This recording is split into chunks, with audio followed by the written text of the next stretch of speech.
I want to talk about what to do if you are in a waiting season. I get so many people that DM me and they're waiting for something, waiting for marriage, waiting for a boyfriend, waiting for a baby, waiting for a house. So many people are in waiting seasons, including myself. My boyfriend decided to come in my room while I film this. Yeah. What I was going to say is we get disappointed when our timelines don't match God's timelines because obviously we want things when we want it, how we want it, as soon as we want it, and that's just not the way God works, unfortunately. I think something really good to ask yourself in this season, instead of complaining, which I think you're allowed to do, like give yourself some space to complain, is say, God, what are you teaching me? Not why. Why is this happening? Why, God, why? Instead, ask God, what do you want me to know from this season? I genuinely believe that there is something that is produced in you only in the waiting season. Like you would not get these certain characteristics or endurance or whatever faith if you did not have this waiting season. So instead of just seeing this as a time to lament or sit around or sulk, which you can do for a little bit, but eventually you got to get yourself back up there and you've got to ask yourself, how can I wait well? How can I use this season to the best of my ability? What does God want to teach me? What do I need to learn about myself? I genuinely believe that God's just not going to make you wait for no reason. Like either he's trying to produce something in you, or he's already told you the answer is no, or he's just making you wait to produce something and he's going to give it to you when the timing is right, which I know is frustrating, but you've got to know that God is always working on your behalf for your good. I remember a time in my life when I was dating this guy and I thought that he was the one, and God shut the door so hard on me and I was so disappointed. And in that waiting season, I was so distraught. I was angry at God. I was lamenting all the things. And then how many years later, probably like 3 years later, this man shows up. It was actually 4 years. And so in those 4 years, I remember just really sulking and asking God, like, where is he? And God made me wait. And I'm really glad he did, because in the waiting season, like I said, it produced something in me. It refined me. It refined my list. It raised my standards. So many things that I'm so thankful for. And so even though, like, looking back, those 4 years were long, it was worth it.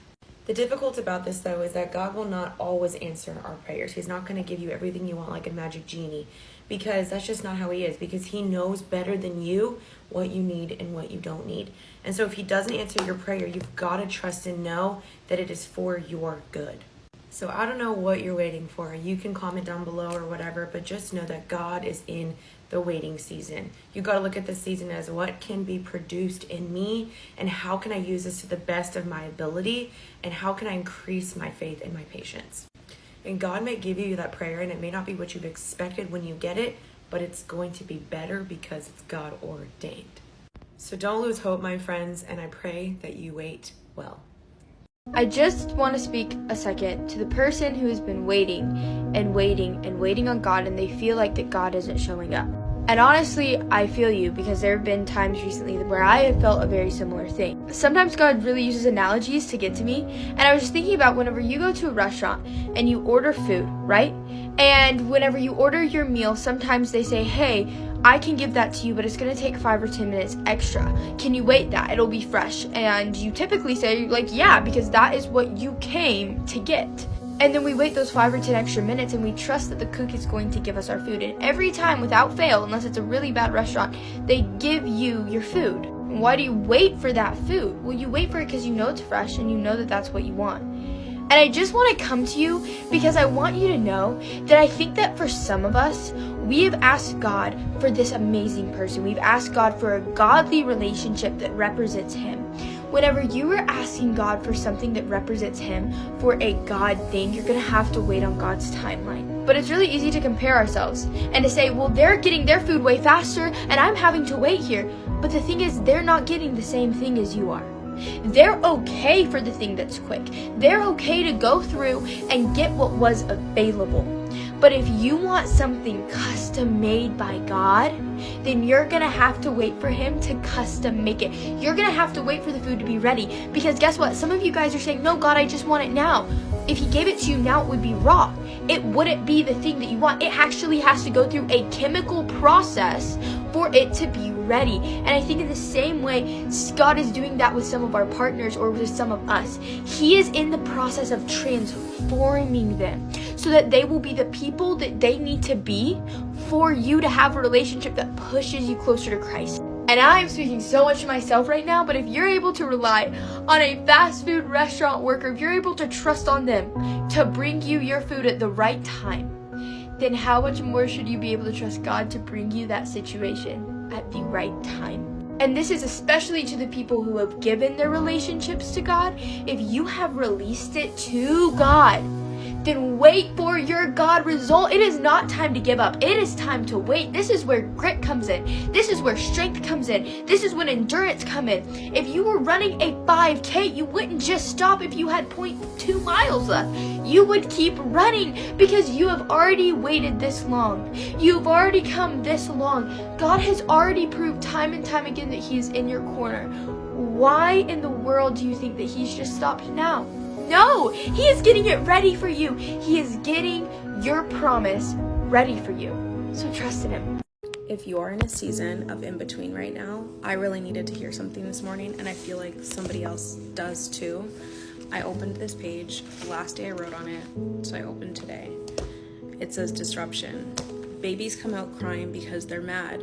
They've not known anything other than the comfortable warmth of the womb. The unfamiliar is almost always unwanted, at least initially. And there is nothing pretty about birthing. Even deliveries without the intense pain aren't pretty. Beautiful, but not pretty. It's messy.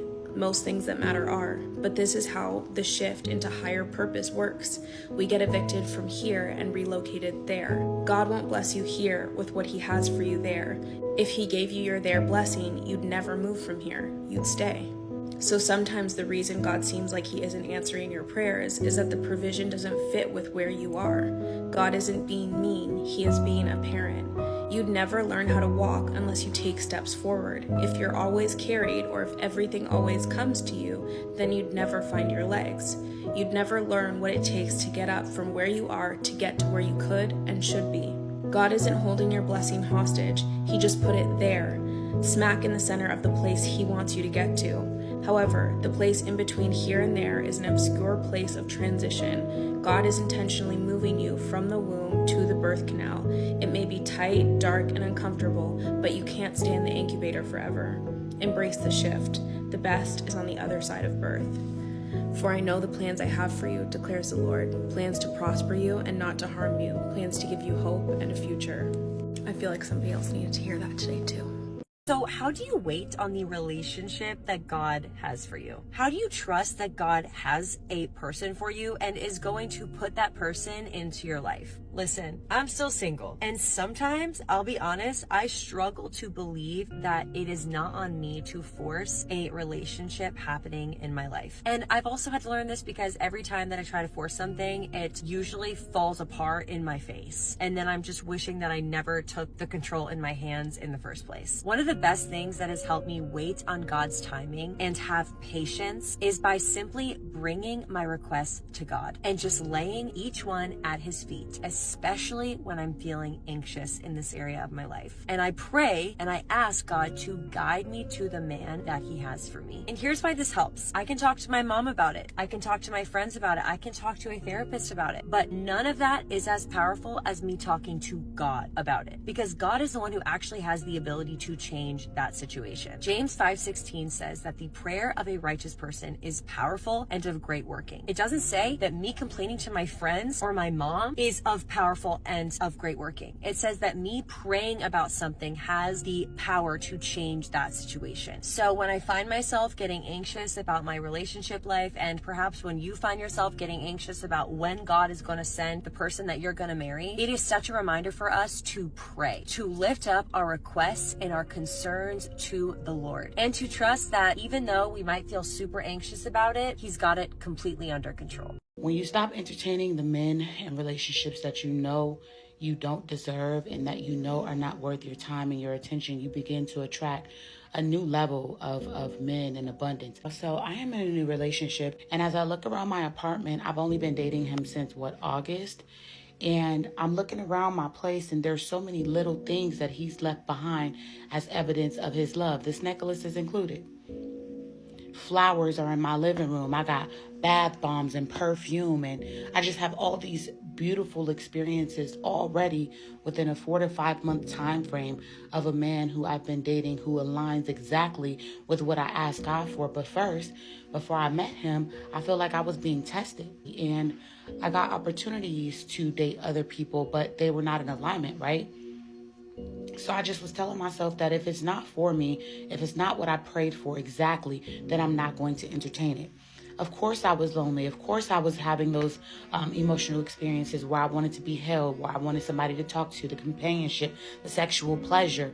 But when it was all said and done, it just wasn't worth the possibility of being played with again. It wasn't worth the possibility of settling for less again. So the day before I met my now man, who's actually my man, and doing everything that I ever prayed to God for him to do, I had an opportunity to date a guy totally out of alignment. Also had an opportunity to go back to the situationship that God already delivered me from. But I feel like I was being tested by God to show God if I was really serious about wanting to meet my person. But I say all this to say that when you stop entertaining people, when you stop entertaining situations and scenarios that you know are not a blessing from God, but nothing but a distraction from the enemy, you will be able to make room for people who can love you properly. You will make room for the man who has the ability to provide, the man who has the ability to pray for you, the man who has the ability to honor your commitments and honor what you got going on in your relationship with God, the man who can love you privately and publicly, the man who can pour into you, the man who can love you, flaws and all, the man who can have healthy conversations, hard conversations, the man that can see you in your natural state, whether you 150 pounds or 300 pounds, that man is who you're calling on God to send you. So you have to get rid of the man that's in his position right now that is serving as nothing but a distraction from the person you've actually been praying for. I'm reminded there was a time in my life that the Lord literally said to me, I want you to show up every day at 5 a.m. I want to talk to you. Every day. And I would wake up 5 a.m. And it felt like he wasn't there. In the beginning, I was like, this is one of the most boring things ever. I said, Lord, where are you? You know, sometimes when you're praying, at least you would sense the presence of God. So you just sense that something different is happening in the atmosphere for months. I would get up at 5 a.m. to pray. Nothing was happening. It felt cold. I'm like, Lord, you told me to get up. You told me to seek you, and I'm here 5 a.m. every single day. And it feels like you're not here. And there was the temptation to not just stop it. Because then it got to the point that I would be in prayer and I start planning, things I need to do in the week. Because I'm like, this is a long time to just feel like you're not here. Then all of a sudden, it started off where I was getting tired. Because I was used to like, man, when I'm in prayer, I'm like, God, when you tell me to seek you, that is when you just decide to just go on vacation. And I couldn't sense him. I didn't realize that he was calling me to a higher dimension of who he is. And it was 5 months of doing that. Every single day. And it did not feel like he was there. But it went from a place of feeling annoyed to a place of, okay, Holy Spirit, let me get deeper in the Word. Let me study. And I would pray and I would spend time in faith, believing that he was listening to me. I had never experienced something like that. It was cold. And I kept on every day, every day, every day. And one day I would never forget. 5 a.m. I woke up. And the presence of God in the room overtook me. I literally fell flat on my face. Because it was overwhelming what took place that day. And I was crying and I said, Lord, you came. I remembered, wow. And I said, where have you been? I've been showing up every day. Where were you? And immediately he took me in a vision. And he showed me every day that I was praying, he was right there. He said, I was watching you. I heard everything. And I was watching for your faith. Would you stay or would you get discouraged and back out? He said, I was always there. And then he began to share with me the reason why he said, meet me at 5 a.m. I'm sharing this to encourage you. When you follow an instruction of the Lord, it doesn't immediately feel as though all heaven is backing it up. But if you stay there, if you truly seek the Lord with all your heart, what you would encounter is what you need for this season. There are words that God does not waste. If he's going to release it, it must fall on good ground. And what he does in that waiting period is making your heart good ground. That when you hear what he has to say, you would run with it. Many of you, your lives are about to be radically transformed. But what it would require is you finding your place in prayer.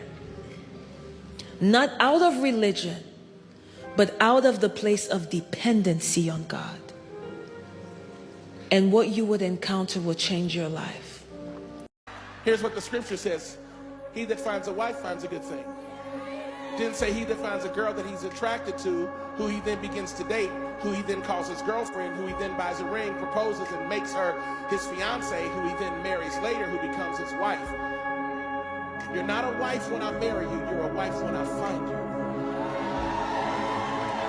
you. You become my wife when I marry you. But a wife is not the presence of a ring, it's the presence of your character. Too many women want to be married, but you're walking in the spirit of girlfriend. Ask the Lord to deliver you from that spirit and carry yourself like you're already taken. And I promise you, when you carry yourself like a wife, a husband will find you. But if you keep walking like a girlfriend, boys will play with you.